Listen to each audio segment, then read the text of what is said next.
Ya, Assalamualaikum warahmatullahi wabarakatuh. Pada kesempatan kali ini saya akan sedikit mendemonstrasikan dari hasil kerja kelompok kami, yaitu tentang klasifikasi uang kertas rupiah dengan menggunakan CNN.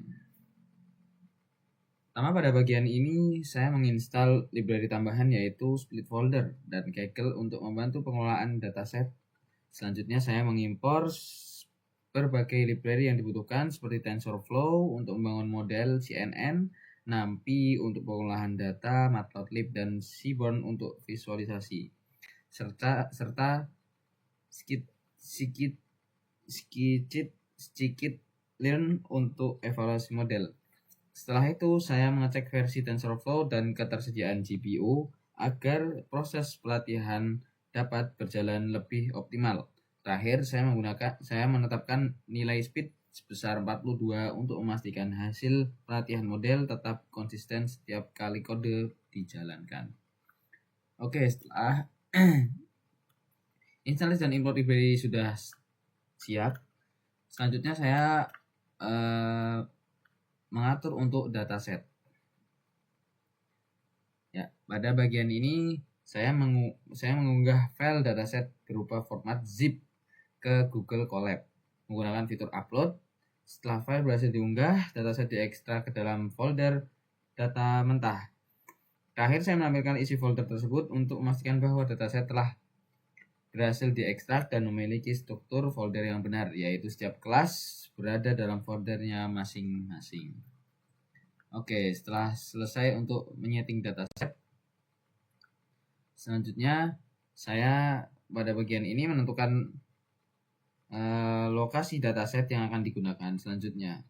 Program mendeteksi seluruh kelas berdasarkan nama folder yang ada di dalam dataset, kemudian menampilkan nama setiap kelas beserta jumlah citranya. Terakhir, dilakukan pengecekan untuk memastikan bahwa dataset memiliki minimal 4 kelas sehingga memenuhi syarat untuk proses klasifikasi.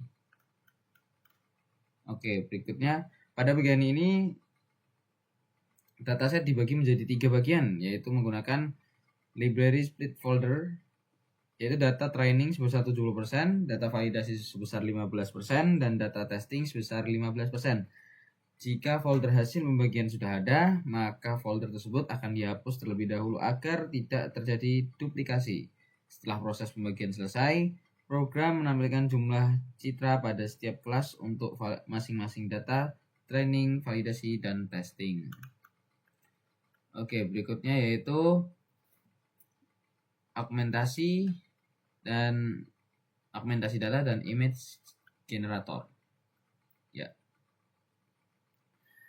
Pada bagian ini saya menentukan ukuran gambar sebesar 150 kali 150 ya pixel dan ukuran batch sebanyak 32 gambar. Untuk data training diterapkan data augmentation seperti rotasi, penggeseran, kemudian zoom, perubahan kecerahan, dan horizontal flip agar model lebih mampu mengenali variasi data serta mengurangi resiko overfitting.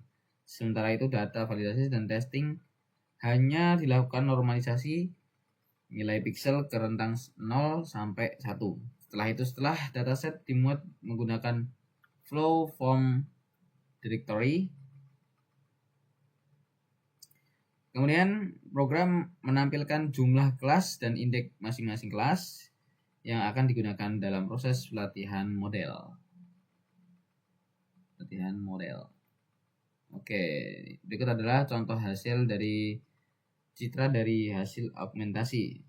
Pada bagian ini membangun model convolution neural atau CNN menggunakan beberapa lapisan ya, seperti yang sudah ada, yaitu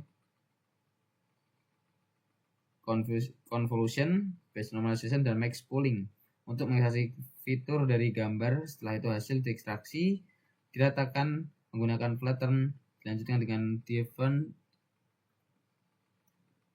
ya, seperti itu.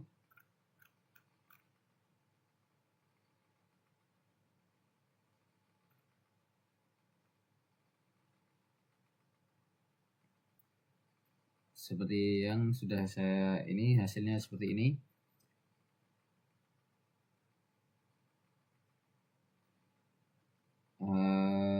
Pada lapisan terakhir digunakan fungsi aktivasi softmax untuk mengklasifikasikan gambar ke dalam beberapa kelas. Selanjutnya model dikompilasi menggunakan optimizer Adam, fungsi loss kategori konsentropy karena klasifikasi terdiri dari banyak kelas, dan metrik akurasi untuk mengukur performa model. Terakhir, struktur model ditampilkan menggunakan model summary. Dan selanjutnya yaitu pada bagian ini yaitu kita mentraining model. Pada bagian ini mentraining model sebanyak 25 epochs selama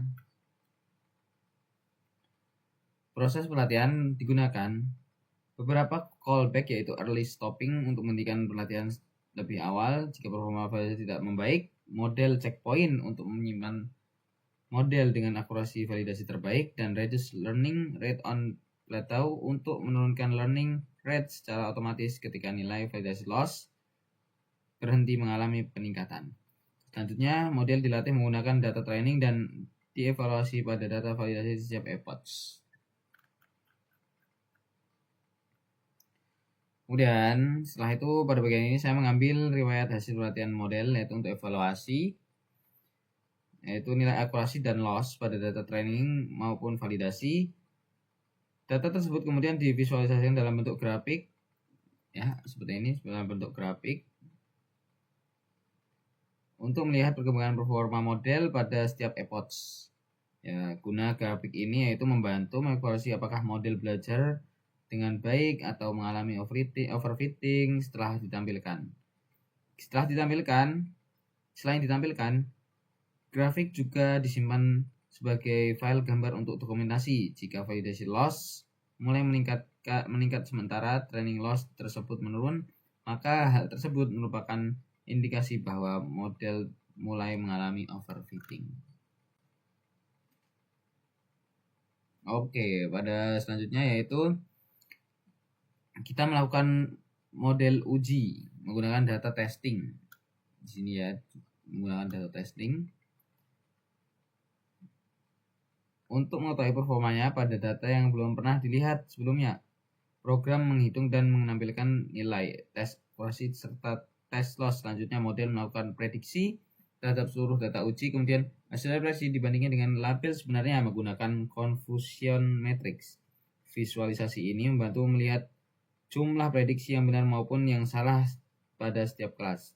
Selain itu, ditampilkan juga classification report yang berisi nilai precision recall, F1 score, dan support untuk memberikan evaluasi yang lebih lengkap terhadap kinerja model. Ya, ini seperti ini, Pak. Oke, selanjutnya pada bagian ini yaitu uji coba citra baru. Membuat fungsi untuk melakukan prediksi pada suatu gambar. Gambar akan diubah ukurannya, dinormalisasikan, kemudian dimasukkan ke dalam model untuk menghasilkan prediksi beserta tingkat kepercayaan.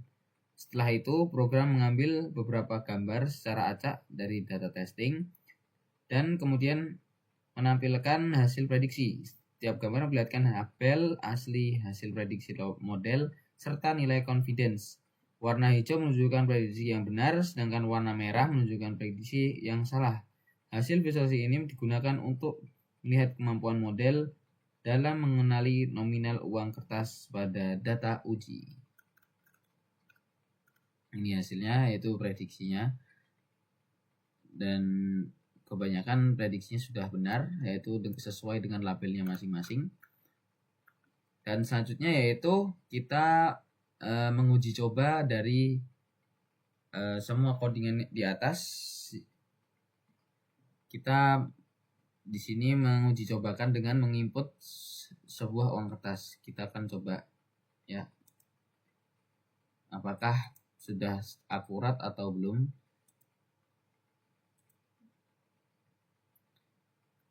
Dan hasilnya yaitu seperti ini, yang mana keakuratannya 99,8%, yang dimana berarti sudah sangat akurat ya, sesuai dengan prediksi yaitu 100.000. Sekian dari kelompok kami. Bila ada salahnya saya mohon maaf. Billahi taufiq wal hidayah. Assalamualaikum warahmatullahi wabarakatuh.